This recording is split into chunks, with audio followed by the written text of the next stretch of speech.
Something walks whistling past my house every night at 3:03. Every night. No matter the weather. Something walks down our street whistling softly. You can only hear it if you're in the living room or the kitchen when they walk by, and it always starts at exactly 3:03. The sound starts faint. Somewhere near the beginning of the lane near the Carson place. We're towards the middle of the street. So the whistling moves past us before fading away in the direction of the cul-de-sac. When I was younger, my sister and I would sneak into the kitchen some nights to listen. Mom and Dad didn't like that and we'd catch hell if they found us out there, but they were never too hard on us since we always stuck to the one big rule. Don't try to look at whatever was whistling. My neighborhood is a funny place. I've lived here since I was 6 and I love it. The houses are small but well kept. Good-sized yards. Plenty of places to roam. There are a lot of other kids here my age. I turned 13 back in October. We grew up together and would always play foursquare in the cul-de-sac or roam around from back porch to back porch in the summer. This was a good place to grow up. I'm old enough to see it. And there's only the two strange things here, the night whistling and the good luck. The whistling never bothered me much. Like I said, I couldn't even hear it from my bedroom. But Mom and Dad don't like talking about it. So I've stopped asking questions. My dad is a strong guy. Tall and calm. He has an accent since he moved to the US as a kid. His family, my grandparents, they're from the islands. That's what they call it. My dad. The only time he isn't so calm is if the whistler comes up. He talks a little quicker then. Eyes move faster. And he tells us not to think about it so much and to always remember the one rule. The big rule. Don't try to look outside when the whistler goes past. Not that we could look even if we wanted. See, there are shutters on the inside of every window. Thick pieces of heavy canvas that pull down from the top and latch to the bottom of the window frame. Each latch even has a small lock. About the size of what you'd find on a diary. My dad locks those shutters every night before we all go to bed and keeps the key in his room. My mom, I don't know what she thinks about the whistling. I've seen her out in the living room before at 3:03 when the sound starts. I could see her if I cracked my door open just an inch to peek. She's not out there often. At least I haven't caught her much. But once or twice a month I think she sits out there on our big red couch just listening. The whistler has the same tune every night. It's cheerful. Da da da da da dum. Da da da da da dum. Remember how I said there are two odd things about where I live? Well, besides our night whistler, everyone in my neighborhood is really lucky. It's hard to explain and Dad doesn't like us talking about this part much. Either. But good things just seem to happen to people around here a lot. Usually. It's small things. Winning a radio contest. Or getting an unexpected promotion at work. Or finding some arrowheads buried in the yard. You know, the authentic kind. The weather is pretty good and there's no crime and everybody's gardens bloom extra bright in the fall. A million little blessings. I've heard my mom say about living here. But the main reason we stay here, why we moved here in the first place, is my sister Nola. She was born very sick. Something with her lungs. We couldn't even bring her home when she was born. Only visit her in the hospital. She was so small. I remember. Small even compared to the other babies. A machine had to breathe for her. We moved into our house here to be closer to the hospital. As soon as we moved here, Nola started getting better. The doctors couldn't figure it out. They chalked it up to whatever they were doing, but we all could tell they were confused. But my parents knew. Even I knew. Nola getting better was just another of the million little blessings we got for living in our neighborhood. So that's why we stayed even after we found out that. For every small miracle that happens here every day. Now and then, some bad things happen. But they only happen if you look for the whistler. See, our neighborhood has a welcoming committee. They show up with macaroni casserole and a gift basket and a manila folder whenever someone new moves in. They're very friendly. 4 people showed up when we moved in 7 years ago. The committee made small talk, gave me a Snickers bar, and took turns holding Nola. It was her first week out of the hospital, so they were extra careful.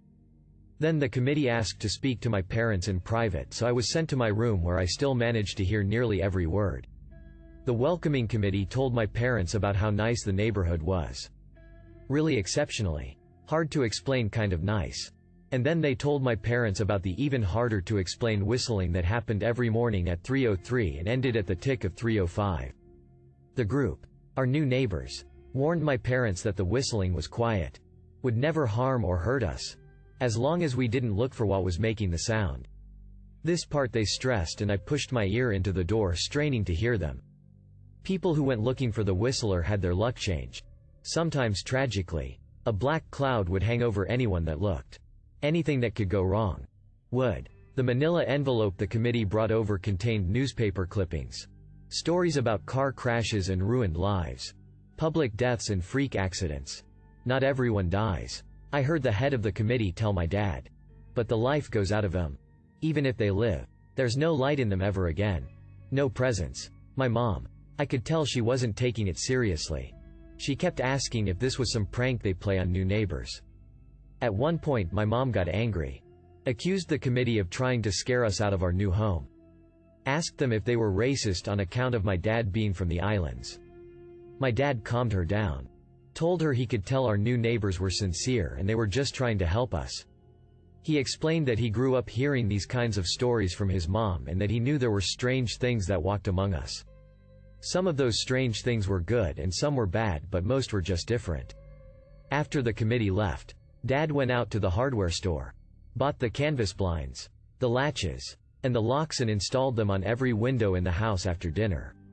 That first night in our new house, I crept out of my room at 3 a.m. only to find my dad awake sitting on the living room couch.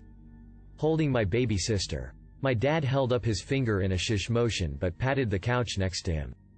I sat and we waited. At exactly 3:03 we heard the whistling. Da da da da da dum. Da da da da da dum.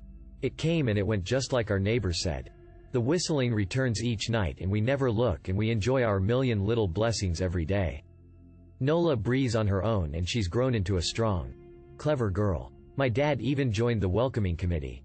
We don't get new neighbors often. Why would anyone want to leave? But when a new family moves in, my dad and the committee bring them macaroni casserole, a gift basket, and the manila folder. I can always tell by the look on my dad's face when he comes back if the family took the committee seriously or if we'd be getting new neighbors again very soon. Not long ago a family moved in directly next to us. The previous owner, Ms. Maddie, passed away at age 105. She'd lived a good, long life. Our new neighbors seemed like they'd fit in just fine. They believed the welcoming committee. Took my dad's advice about the locking shutters since they had a young child of their own. Whatever newspaper clippings were in that manila envelope, whatever evidence, my dad never let us see. But I imagine it must have been awfully convincing since our neighbors got along with no issues for the first month. One night, when our new neighbors had to leave town, they sent their son, Holden, to stay with us. He was 12, a year under me in school. I didn't know him well before that night, but as soon as his parents dropped him off after dinner I could tell it was going to be a bad time. Do you know who is always out there whistling every night? Holden asked the moment the adults left the room. The three of us were sitting in the den. Some Disney movie playing idly on the television. My sister and I exchanged a glance. We don't talk about that, I said.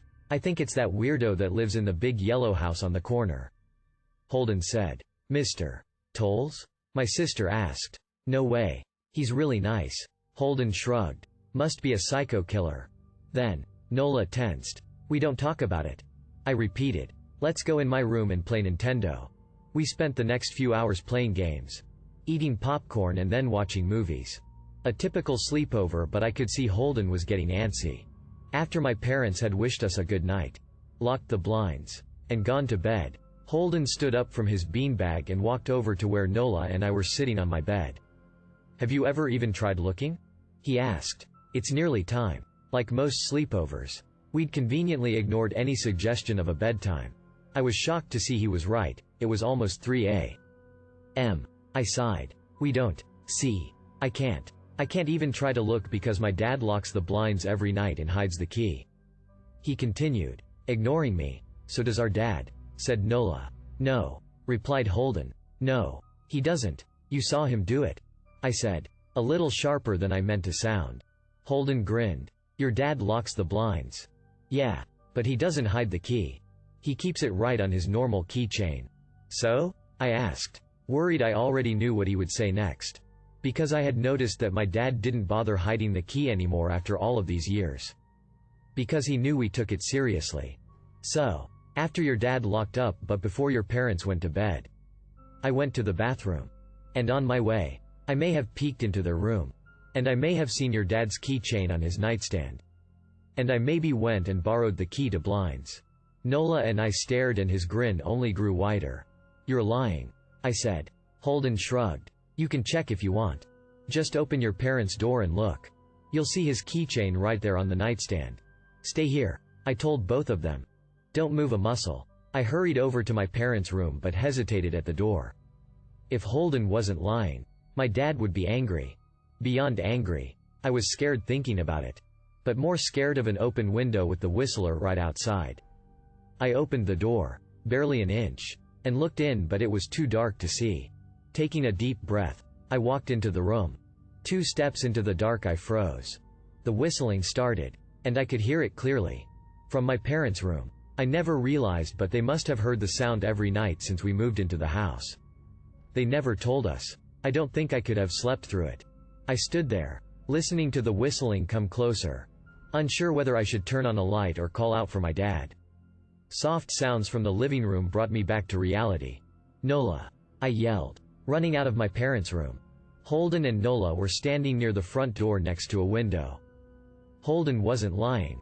I could see him fumbling with the lock on one of the blinds. I heard a click. He did have the key. Holden let out a quick laugh. Nola stood next to him, hunched up, afraid but maybe curious. The whistling was right outside our house now. I think I made a sound. Called out. I can't remember. Time felt frozen. Clock hands nailed to the face. But I found myself moving. I'm not fast. I've never been athletic. Somehow, though, I covered the space between myself and Nola in a moment. My eyes were locked on her, but I heard Holden pull the blind all the way down so it could release. I heard the snap of it start to raise.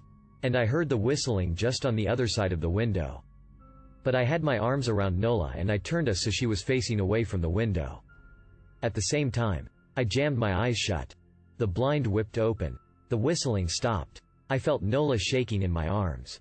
Don't look, okay?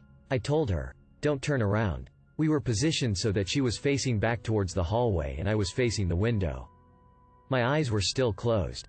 I felt her nod into my shoulder. I reached out with the arm not holding Nola and tried to touch Holden. My hand brushed against his arm. He was shaking worse than Nola. Holden? I asked. Silence. I reached past him and gingerly felt for the window. Eyes still sealed shut. The glass was cold against my fingertips. Colder than it should have been for the time of year. I moved my hand up the window, searching for the string to the blind. The glass began to get warmer the further I reached, and there was a gentle hum feeding back into my fingertips. I tried not to think about what might be on the other side of the window. Finally, I touched the string and yanked the blind shut. I opened my eyes. In the dim light leaking out from the kitchen, I could make out Holden, pale and small, staring at the now closed window. Holden? I asked again. He turned towards me and he screamed. Everything became a flurry of motion. Lights sparked to life in the hall. Then the living room. My parents' footsteps thudded across the hardwood floor. I didn't turn to look back at them. My eyes were glued to Holden. He was pale, had bit his lip so hard there was a thin red line of blood running down his chin and he'd wet himself. What happened? My dad asked from behind me. I managed to swivel away from Holden and look back. He looked. I'd never seen my dad scared before, but I saw it that night. In that moment, an old, ugly terror stitched on his face. A parent's fear. Just Holden? He mouthed to me. I nodded yes. My dad let out a breath. He looked so relieved I nearly expected him to cheer. But then he turned to Holden and my dad's face changed. I wondered if he felt bad for feeling good that Holden was the only one that looked. There was a knock at the door. We all froze. Holden whimpered. Don't answer it, my mom said. She stood at the threshold of the hall.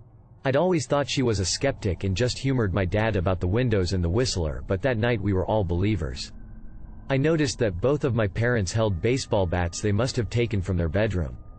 The knock came again. A little louder this time. Please don't open the door, Holden whispered. My dad walked over to him, hugged him close. We won't, my dad promised, still holding his bat. Nothing is coming in here tonight. Thud, thud, thud. This time the knocking was loud enough to rattle the door. Holden screamed again and Nola clutched her arms around my neck. My mom came over and knelt down next to us, wrapping my sister and me close. Thud thud thud. Call the police. My mom whispered to my dad. The knocking instantly stopped. My dad looked over his shoulder at us. Do you think? He was cut off by frantic knocking that trailed off to a polite tap tap tap. Police. Something said from the other side of the door. The voice from outside sounded exactly like my mom. Like a parrot repeating the words back to her. Police. Call. The police. Tap tap tap. Police. My mom pulled us closer. Police. Police. Police. Police. Please stop. I heard her whisper. I don't think calling them will help. My dad said. How will we know when they're the ones at the door? The knocking came back harder than before. The door shook. Then it stopped. After a long moment, I heard the knocking again, but it was coming from our back door. We all turned together towards the back door, but the knocking immediately returned to the front door. Front to back. Back to front. Loud, then quiet, then loud again. Suddenly, the sound was coming from both doors at once. Big, heavy blows like a sledgehammer. Then something started rapping against all of the windows in the house. Then the walls. It was like we were living inside a drum with a dozen people trying to play at once. Or we were a turtle and something was attempting to claw us out of our shell. Stop. Holden yelled. The knocking died. I won't tell, Holden said, staring at the door. I promise I won't tell anyone what I saw. Just please go away. We waited for nearly a minute. Then we heard it. A soft tap tap tap coming from the window Holden had looked through earlier. Holden started to cry, sobbing like a prisoner watching gallows being built outside their cell. My dad held him, brushed his hair but never lied to him. Never told him things would be okay. The tapping at the window went on for the rest of the night. We huddled together in the living room for I don't know how long. Eventually, my mom tried to take us kids into my room while my dad stayed to watch the door. But the second we moved into my bedroom, the knocking came back. So loud it was possible to ignore. I was afraid the door couldn't take it. We went back to the living room and the knocking stopped. Only the tap tap tap on the window remained. None of us slept that night. The tapping stopped around 7 a.m. That's about the time the sun comes up here. We waited another 2 hours before my dad opened the blinds from one window. He made us all go back to my parents' bedroom first. I heard him open the door then come back in. Okay. He told us. It's done. Holden's parents came back around lunchtime. My mom and dad walked Holden over to his house and they all went inside for quite a while. Nola and I watched from the window. She stuck to me the whole day. Right at my side. Sometimes holding my hand. When my parents came back they looked grim but wouldn't tell us what they said to Holden's family. It was a Sunday so we all spent the day together. Ordered pizza and watched movies. That night everyone slept in my room. Nola and my mom in the bed with me. My dad in a chair he'd pulled over. There was no knocking that night or any night since. We didn't see much of Holden or his parents for the rest of that week, but by Thursday there was a moving truck in their driveway. Nola and I watched them packing up the whole afternoon after school. What sticks with me most is how tired Holden and his parents looked. All three had the same pallor. Grim mouths and lightless eyes. Even from across the street I could tell something was very wrong. Holden and his family were gone before sunset. I remember what the original welcoming committee said to my parents when we moved in. Not everyone who looks at the Whistler dies. But even those that live have the light go out of them and the rest of their lives are full of misfortune. A million little tragedies. I think Holden's parents must have looked. Either to comfort him if they didn't believe or share the burden if they did. I watch Nola some days. Happy and young and alive. And I wonder if I'd been slower. If she'd looked out the window that night. Would I have looked too? To comfort her? To share that burden? I'm glad I don't have to find out. We still live in that house. In that neighborhood. We still hear our Whistler walking past every night. The blessings. The luck. The good things here are too good to leave. But we're careful. We don't have friends over to spend the night anymore. And my dad hides the key to the blinds very, very well. Not that I've gone looking. Some things you just don't need to look for. GTM. Hello. Thank you for watching. If you enjoyed this video, don't forget to drop a like. If you would like to see more content like this in the future, subscribe and turn on notifications to be notified about future videos. Now check out one of these interesting videos.